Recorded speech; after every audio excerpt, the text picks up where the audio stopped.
Hello, and welcome to Bite at a Time Books, where we read you your favorite classics one bite at a time. My name is Josh Svaleson, and I have the honor of being the first guest host on the podcast. Today, we will be reading a book from one of my favorite authors, Mr. Charles Dickens. We will be reading one of his most well-known novels, A Christmas Carol. Charles John Huffman Dickens, born February 7th, 1812, deceased June 9th, 1870. Charles Dickens was an English writer and social critic. He created some of the world's best-known fictional characters and is regarded by many as the greatest novelist of the Victorian era. His work enjoyed unprecedented popularity during his lifetime, and by the 20th century, critics and scholars had recognized him as a literary genius. His novels and short stories are widely read today. Born in Portsmouth, Dickens left school at the age of 12 to work in a factory when his father was incarcerated in a debtor's prison. After 3 years, he was returned to school before he began his literary career as a journalist. Dickens edited a weekly journal for 20 years, wrote 15 novels, 5 novellas, hundreds of short stories and nonfiction articles, lectured and performed readings extensively, was an indefatigable letter writer, and campaigned vigorously for children's rights, education, and other social reforms. Dickens' literary success began with the 1836 serial publication of the Pickwick Papers, a publishing phenomenon thanks largely to the introduction of the character Sam Weller in the 4th episode that sparked Pickwick merchandise and spin-offs. Within a few years, Dickens had become an international literary celebrity, famous for his humor, satire, and keen observation of character and society. His novels, most of them published in the monthly or weekly installments, pioneered the serial publication of narrative fiction, which became the dominant Victorian mode for novel publication.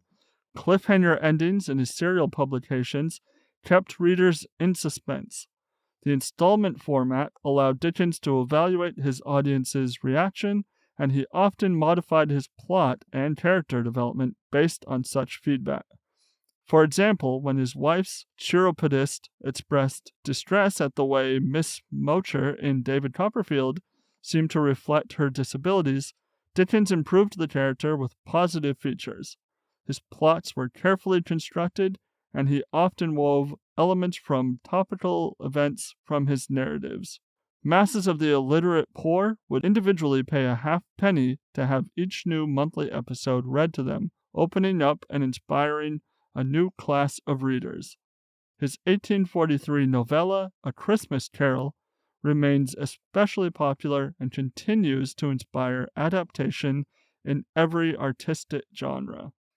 Oliver Twist and Great Expectations are also frequently adapted, and like many of his novels, evoke imageries of early Victorian London.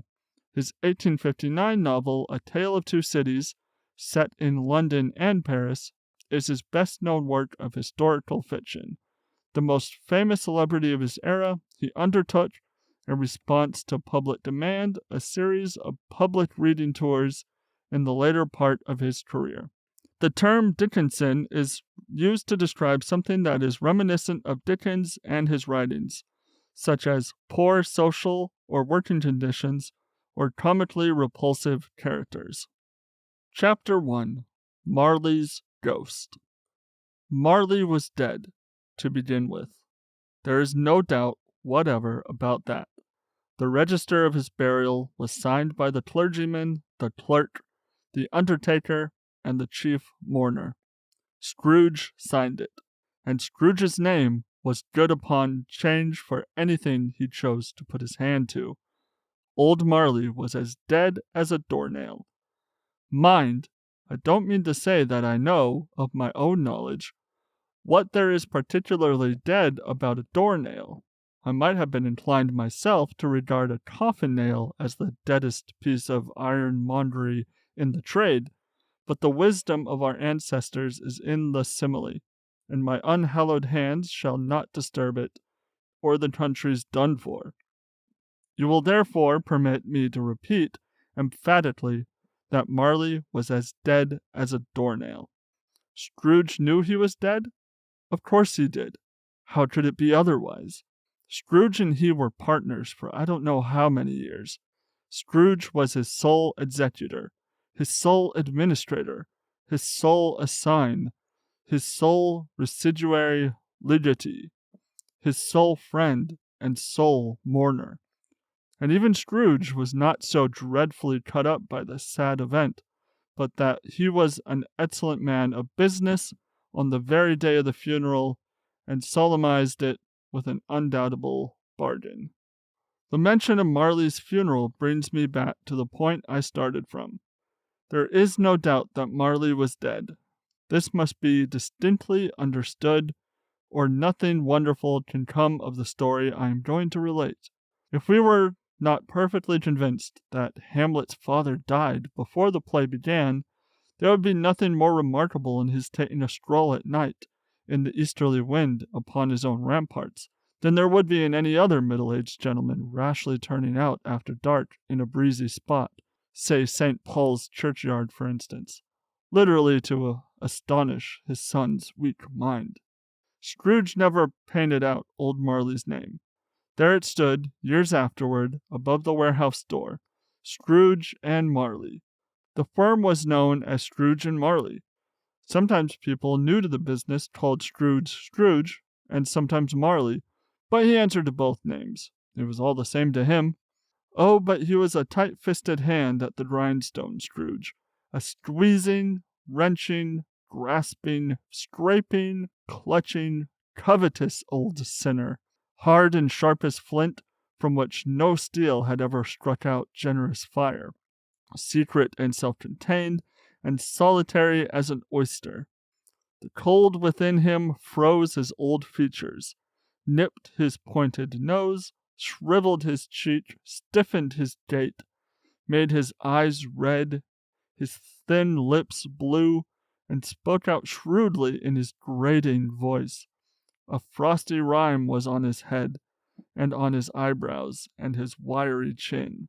He carried his own low temperature always about with him. He iced his office in the dog days, and didn't thaw it 1 degree at Christmas. External heat and cold had little influence on Scrooge.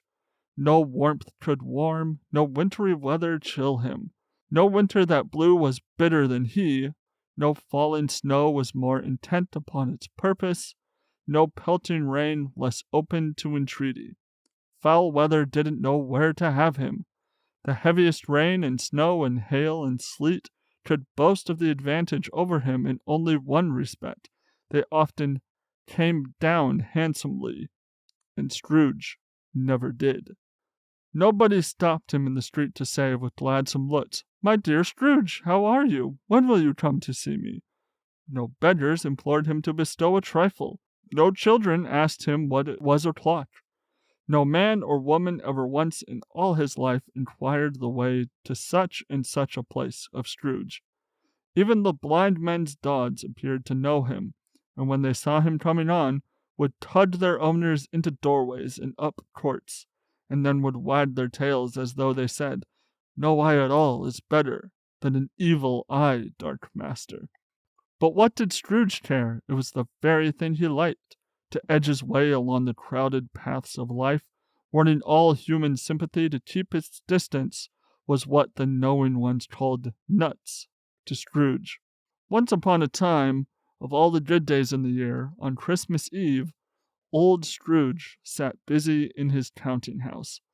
It was cold, bleak, biting weather, foggy withal, and he could hear the people in the court outside go wheezing up and down, beating their hands upon their breasts and stamping their feet upon the pavement stones to warm them.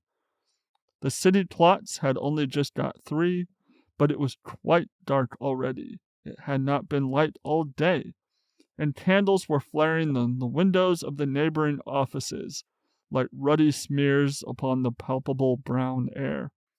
The fog came pouring in at every chink and keyhole. It was so dense without that although the court was of the narrowest, the houses opposite were mere phantoms. To see the dingy cloud come drooping down, obscuring everything, one might have thought that nature lived hard by and was brewing on a large scale. The door of Scrooge's counting-house was open that he might keep his eye upon his clerk, who, in a dismal little cell beyond, a sort of tank, was copying letters. Scrooge had a very small fire, but the clerk's fire was so much smaller that it looked like one coal. But he couldn't replenish it, for Scrooge kept the coal box in his own room, and so surely as the clerk came in with the shovel, the master predicted that it would be necessary for them to part. Wherefore the clerk put on his white comforter, and tried to warm himself at the candle, in which effort, not being a man of strong imagination, he failed. "A Merry Christmas, Uncle! God save you!" cried a cheerful voice. It was the voice of Scrooge's nephew, who came upon him so quickly that this was the first intimation he had of his approach. "Bah!" said Scrooge. "Humbug!" He had so heated himself with rapid walking in the fog and frost, this nephew of Scrooge's, that he was all in a glow. His face was ruddy and handsome, his eyes sparkled, and his breath smote again. "Christmas a humbug, Uncle!" said Scrooge's nephew. "You don't mean that, I'm sure." "I do," said Scrooge. "Merry Christmas! What right have you to be merry? What reason have you to be merry? You're poor enough." "Come, then," returned the nephew gaily. "What right have you to be dismal? What reason have you to be morose? You're rich enough." Scrooge, having no better answer ready on the spur of the moment, said "Bah!" again, and followed it up with "Humbug!" "Oh, don't be cross, Uncle," said the nephew. "What else can I be?" returned the uncle, "when I live in a world of fools as this? Merry Christmas! Out upon Merry Christmas! What's Christmas time to you but a time for paying bills without money, a time for finding yourself a year older and not an hour richer, a time for balancing your books and having every item in them through a round dozen a month presented dead against you? If I could work my will," said Scrooge indignantly, "every idiot who goes about with Merry Christmas on his lips should be boiled with his own pudding and buried with a stake of holly through his heart, he should." "Uncle!" pleaded his nephew. "Nephew," the uncle said sternly, "keep Christmas in your own way, and let me keep it in mine." "Keep it?" repeated Scrooge's nephew. "But you don't keep it." "Let me leave it alone, then. Much good may it do you, much good it has ever done you. There are many things from which I might have derived good, by which I have not profited, I dare say," returned the nephew. "Christmas among the rest. But I am sure I have always thought of Christmas time, when it has come round, apart from the veneration due to the sacred time and origin, if anything belonging to it can be apart from that, as a good time, a kind, forgiving, charitable, pleasant time, the only time I know of in the long calendar of the year when men and women seem to be one consent to open their shut-up hearts freely and to think of people below them as if they really were fellow passengers to the grave and not another race of creatures bound on their journey. And therefore, Uncle, though it has never put a scrap of gold or silver in my pocket, I believe that it has done me good and will do me good, and I say, God bless it." The clerk in the tank involuntarily applauded. Becoming immediately sensible of the impropriety, he poked the fire and extinguished the last frail spark forever. "Let me hear another sound from you," said Scrooge, "and you'll keep Christmas by losing your situation. You're quite a powerful speaker, sir," he added, turning to his nephew. "I wonder you don't go into Parliament." "Oh, don't be angry, Uncle. Come, dine with us tomorrow." Scrooge said that he would see him. Yes, indeed he did. He went the whole length of the expression and said that he would see him in that extremity first. "But why?" cried Scrooge's uncle. "Why?" "Why did you get married?" said Scrooge. "Because I fell in love." "Because you fell in love?" growled Scrooge, as if that were the only one thing in the world more ridiculous than a merry Christmas. "Good afternoon." "Nay, uncle, but you never came to see me before that happened. Why give it a reason for not coming now?" "Good afternoon," said Scrooge. "I want nothing from you. I ask nothing of you. Why cannot we be friends?" "Good afternoon," said Scrooge. "I am sorry with all my heart to find you so resolute. We have never had any quarrel to which I have been a party, but I have made the trial in homage to Christmas, and I'll keep my Christmas humor to the last. So, a Merry Christmas, uncle." "Good afternoon," said Scrooge. "And a Happy New Year." "Good afternoon," said Scrooge. His nephew left the room without an angry word, notwithstanding.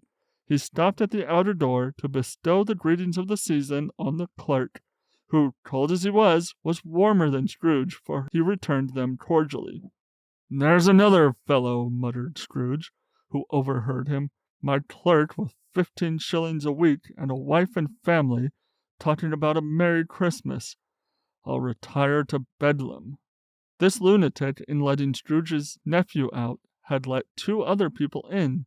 They were portly gentlemen, pleasant to behold, and now stood, with their hats off, in Scrooge's office. They had books and papers in their hands, and bowed to him. "Scrooge and Marley's, I believe," said one of the gentlemen, referring to his list. "Have I the pleasure of addressing Mr. Scrooge or Mr. Marley?" "Mr. Marley has been dead these 7 years," Scrooge replied.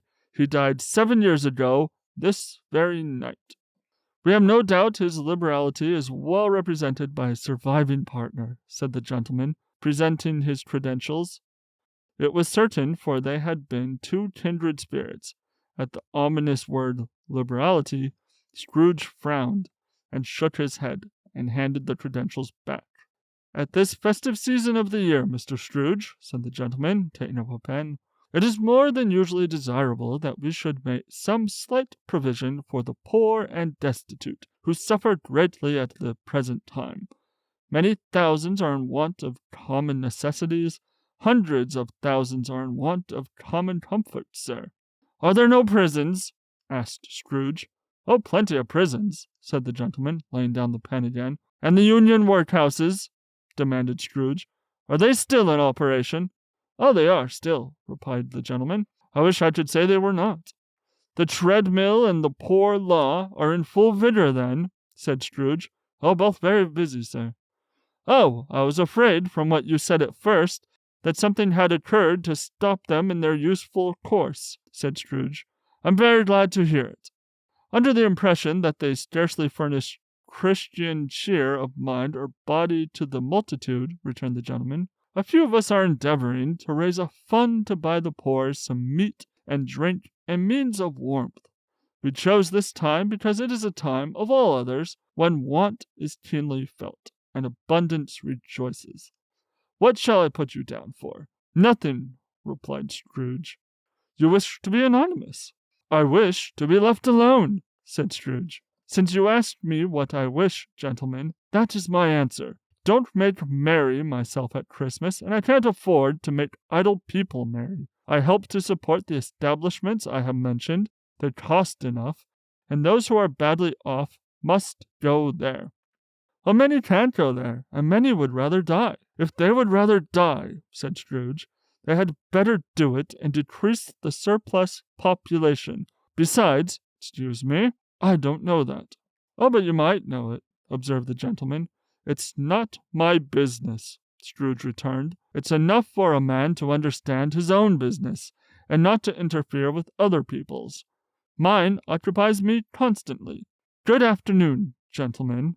Seeing clearly that it would be useless to pursue their point, the gentleman withdrew. Scrooge resumed his labors with an improved opinion of himself and a more facetious temper than was usual with him. Meanwhile, the fog and darkness thickened up. so that people ran about with flaring links, proffering their services to go before horses and carriages and conduct them on their way. The ancient tower of a church, whose gruff old bell was always peeping slyly down at Scrooge out of a Gothic window in the wall, became invisible, and struck the hours and quarters in the clouds with tremulous vibrations afterwards, as if its teeth were chattering in its frozen head up there. The cold became intense. In the main street, at the corner of the court, some laborers were repairing the gas pipes, and had lighted a great fire in a brazier, round which a party of ragged men and boys were gathered, warming their hands and winking their eyes before the blaze in rapture. The water flood being left in solitude, its overflowings sullenly congealed and turned to misanthropic ice. The brightness of the shops where holly sprigs and berries crackled in the lamp heat of the windows made pale faces ruddy as they passed. Poulterers' and grocers' trades became a splendid joke, a glorious pageant with which it was next to impossible to believe that such dull principles as bargain and sale had anything to do. The Lord Mayor, in the stronghold of the mighty mansion house, gave orders to his 50 cooks and butlers to keep Christmas as a Lord Mayor's household should, and even the little tailor with whom he had fined 5 shillings the previous Monday for being drunk and bloodthirsty in the streets, stirred up tomorrow's pudding in his garret, while his lean wife and the baby sailed out to buy the beef. Foggier yet and colder, piercing, searching, biting cold. If the good St. Dunstan had but nipped the evil spirit's nose with a touch of weather such as that, instead of using his familiar weapons, then indeed he would have roared to lusty purpose. The owner of one scant young nose, gnawed and mumbled by the hungry cold as bones are gnawed by dogs, stooped down at Scrooge's keyhole to regale him with a Christmas carol, but the sound of "God bless you, merry gentlemen, may nothing you dismay," Scrooge seized the ruler with such energy of action that the singer fled in terror, leaving the keyhole to the fog in even more congenial frost. At length the hour of shutting up the counting-house arrived. With an ill will, Scrooge dismounted from his stool and tacitly admitted the fact to the expectant clerk in the tank, who instantly snuffed his candle out and put on his hat. "You'll want all day tomorrow, I suppose," said Scrooge. "If quite convenient, sir." "It's not convenient," said Scrooge, "and it's not fair. If I was to stop half a crown for it, you'd think yourself ill-used, I'll be bound." The clerk smiled faintly. "And yet," said Scrooge, "you don't think me ill-used when I pay a day's wages for no work." The clerk observed that it was only once a year. "A poor excuse for picking a man's pocket every 25th of December," said Scrooge, buttoning his greatcoat to the chin. "But I suppose you must have the whole day. Be here all the earlier next morning." The clerk promised that he would, and Scrooge walked out with a growl. The office was closed in a twinkling, and the clerk, with the long ends of his white comforter dangling below his waist, for he boasted no greatcoat, went down a slide on Cornhill, and at the end of a lane of boys, 20 times in honor of it being Christmas Eve, and then ran home to Camden Town, as hard as he could pelt, to play at blind man's buff.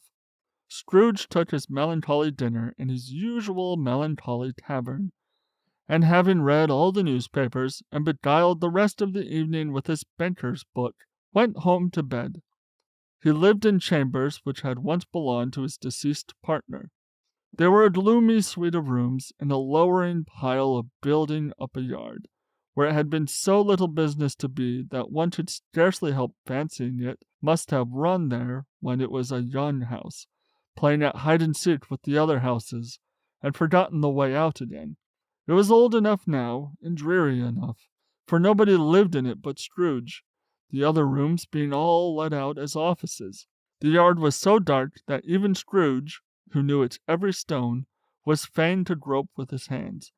The fog and frost so hung about the black old gateway of the house that it seemed as if the genius of the weather sat in mournful meditation on the threshold. Now it is a fact that there was nothing at all particular about the knocker on the door, except that it was very large. It is also a fact that Scrooge had seen it night and morning during his whole residence in that place. Also that Scrooge had as little what is called fancy about him as any man in the city of London, even including, which is a bold word, the corporation alderman in livery. Let it also be borne in mind that Scrooge had not bestowed one thought on Marley since his last mention of his 7 years dead partner that afternoon. And then let any man explain to me, if he can, how it happened that Scrooge, having his key in the lock of the door, saw in the knocker, without its undergoing any intermediate process of change, not a knocker, but Marley's face. Marley's face. It was not an impenetrable shadow as the other objects in the yard were, but had a dismal light about it, like a bad lobster in a dark cellar. It was not angry or ferocious, but looked at Scrooge as Marley used to look, with ghostly spectacles turned up on its ghostly forehead. The hair was curiously stirred as if by breath or hot air, and though the eyes were wide open, they were perfectly motionless. That and its livid color made it horrible, but its horror seemed to be in spite of the face and beyond its control, rather than a part of its expression. As Scrooge looked fixedly at this phenomenon, it was a knocker again. To say that he was not startled, or that his blood was not conscious of a terrible sensation to which it had been a stranger from infancy, would be untrue. But he put his hand upon the key he had relinquished, turned it sturdily, walked in, and lighted his candle. He did pause with a moment's irresolution before he shut the door, and he did look cautiously behind it first, as if he half expected to be terrified with the sight of Marley's pigtail sticking out into the hall. But there was nothing on the back of the door, except the screws and nuts that held the knocker on. So he said, "Pooh-pooh," and closed it with a bang. The sound resounded through the house like thunder. Every room above, and every cask in the wine merchant's cellars below, appeared to have a separate peal of echoes of its own. Scrooge was not a man to be frightened by echoes. He fastened the door and walked across the hall and up the stairs slowly too, trimming his candle as he went. You may talk vaguely about driving a coach and six up an old flight of stairs, or through a bad young Act of Parliament, but I mean to say you might have got a hearse up that staircase and taken it broadwise, with the splinter bar toward the wall and the door toward the balustrades, and done it easy. There was plenty of width for that, and the room to spare, which is perhaps the reason why Scrooge thought he saw a locomotive hearse going on before him in the gloom. Half a dozen gas lamps out of the streets wouldn't have lighted the entry too well, and you may suppose that it was pretty dark with Scrooge's dip.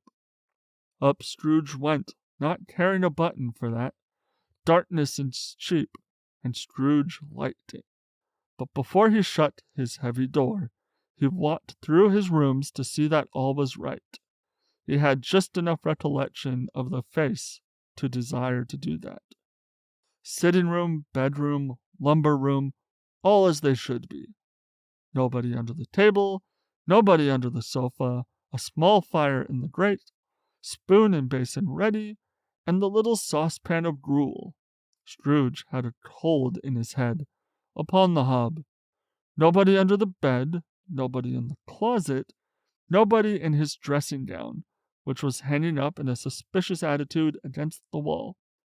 Lumber room as usual, old fire guard, old shoes, 2 fish baskets, washing stand on 3 legs, and a poker. Quite satisfied, he closed his door and locked himself in. Double locked himself in, which was not his custom. Thus secured against surprise, he took off his cravat, put on his dressing gown and slippers, and his nightcap, and sat down before the fire to take his gruel. It was a very low fire indeed, nothing on such a bitter night. He was obliged to sit close to it and brood over it, before he could extract the least sensation of warmth from such a handful of fuel. The fireplace was an old one, built by some Dutch merchant long ago, and paved all round with quaint Dutch tiles, designed to illustrate the Scriptures. There were Cains and Abels, Pharaoh's daughters, Queens of Sheba, angelic messengers descended through the air on clouds like feather beds, Abrahams, Belshazzars, apostles putting off to sea in butter boats, hundreds of figures to attract his thoughts. And yet the face of Marley, 7 years dead, came like the ancient prophet's rod, and swallowed up the whole. If each smooth tile had been blank at first, with power to shape some picture on its surface from the disjointed fragments of his thoughts, there would have been a copy of old Marley's head on every one. "Humbug!" said Scrooge, and walked across the room. After several turns, he sat down again. As he threw his head back in the chair, his glance happened to rest upon a bell, a disused bell that hung in the room and communicated for some purpose, now forgotten, with a chamber in the highest story of the building.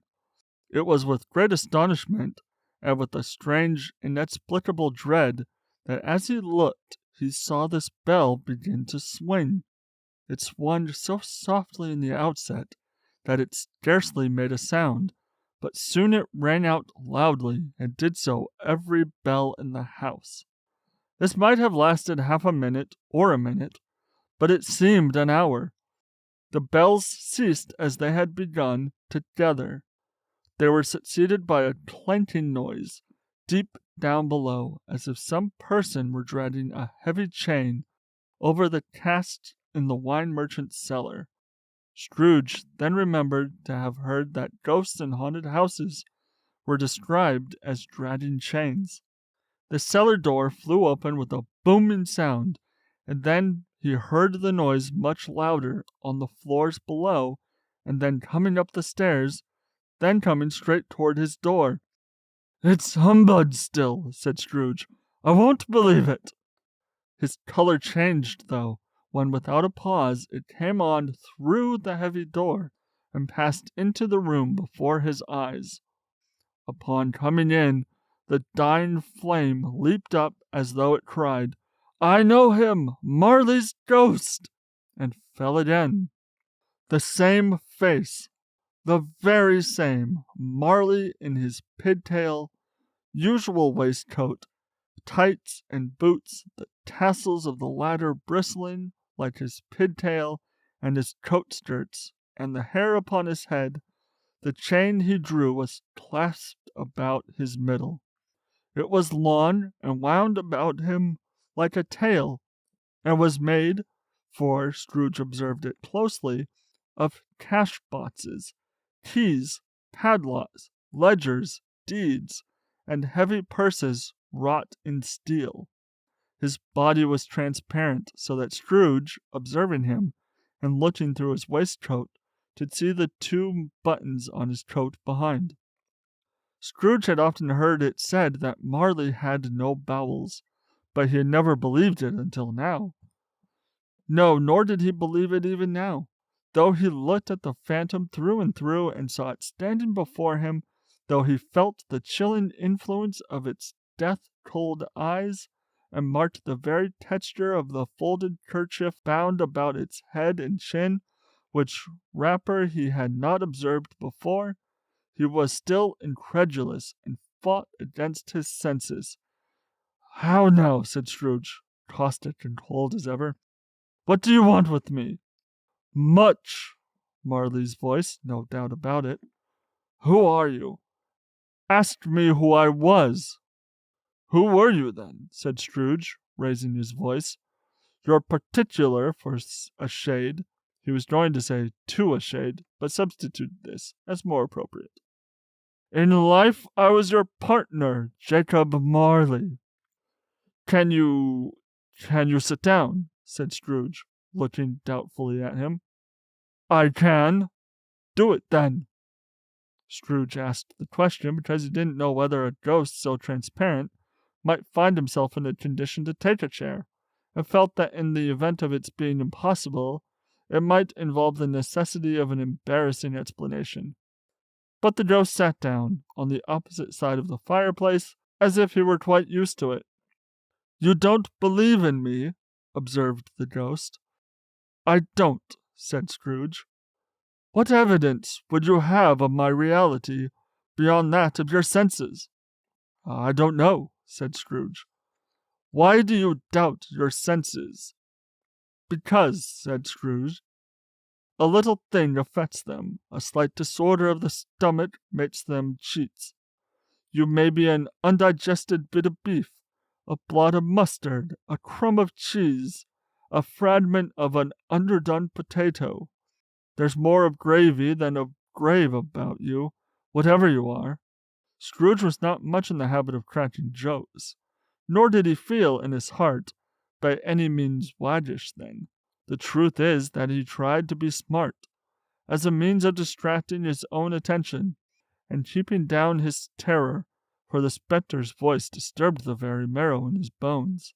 To sit staring at those fixed, glazed eyes in silence for a moment would play, Scrooge felt, the very deuce with him. There was something very awful, too, in the spectre's being provided with an infernal atmosphere of its own. Scrooge could not feel it himself, but this was clearly the case, for though the ghost sat perfectly motionless, its hair and skirts and tassels were still agitated by the hot vapor from an oven. You see this toothpick? Said Scrooge, returning quickly to the charge, for the reason just assigned, and wishing, though it were only for a second, to divert the vision's stony gaze from himself. I do, replied the ghost. You are not looking at it, said Scrooge. But I see it, said the ghost, notwithstanding. Well, returned Scrooge, I have but to swallow this, and be, for the rest of my days, persecuted by a legion of goblins, all of my own creation. Humbug, I tell you, humbug! At this the spirit raised a frightful cry, shook its chain with such a dismal and appalling noise, that Scrooge held on tight to his chair to save himself from falling in a swoon. But how much greater was his horror when the phantom, taking off the bandage round his head, as if it were too warm to wear indoors, its lower jaw dropped down upon its breast. Scrooge fell upon his knees and clasped his hands before his face. Mercy, he cried, dreadful apparition, why do you trouble me? Man of the worldly mind, replied the ghost, do you believe in me or not? I do, said Scrooge, I must. But why do spirits walk the earth, and why do they come to me?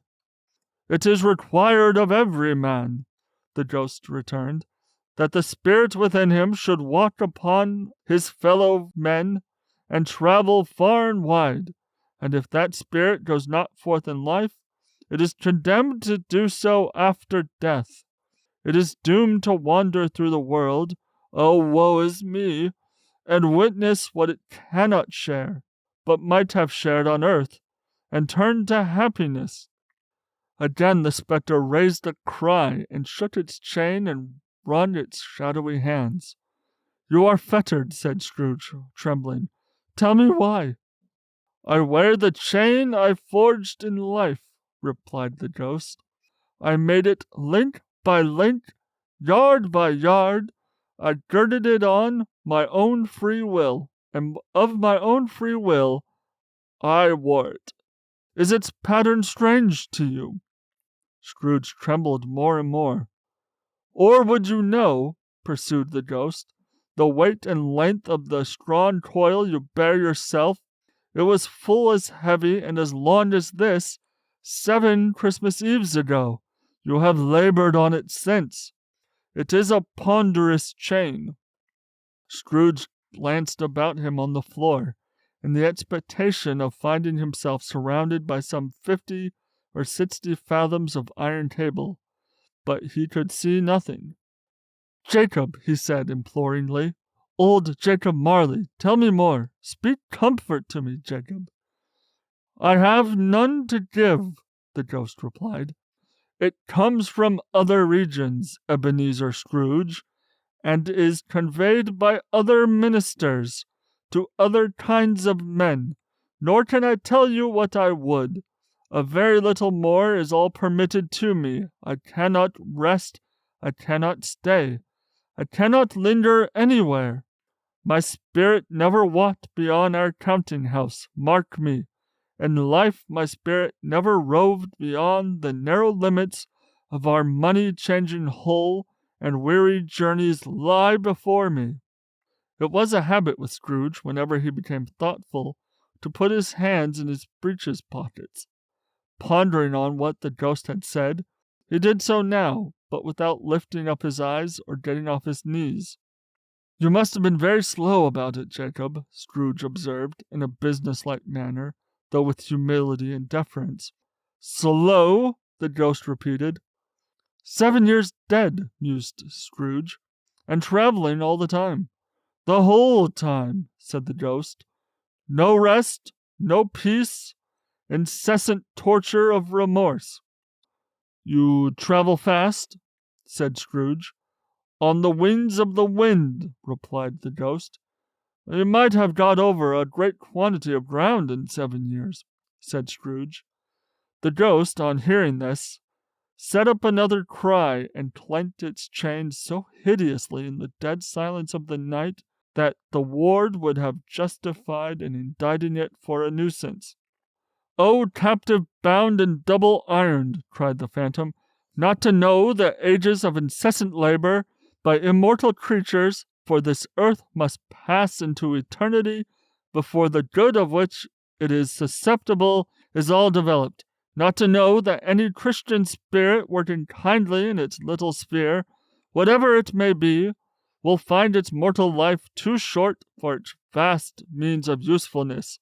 Not to know that no space of regret can make amends for one's life's opportunity missed. Yet such was I, oh, such was I." "But you're always a good man of business, Jacob," faltered Scrooge, who now began to apply this to himself. "Business!" cried the ghost, wringing its hands again. "Mankind was my business. The common welfare was my business. Charity, mercy, forbearance, and benevolence were all my business. The dealings of my trade were but a drop of water in the comprehensive ocean of my business." It held up its chain at arm's length, as if that were the cause of all its unavailing grief, and flung it heavily upon the ground again. "At this time of the rolling year," the spectre said, "I suffer most. Why did I walk through clouds of fellow beings with my eyes turned down, and never raise them to that blessed star which led the wise men to a poor abode? Were there no such poor homes to which its light would have conducted me?"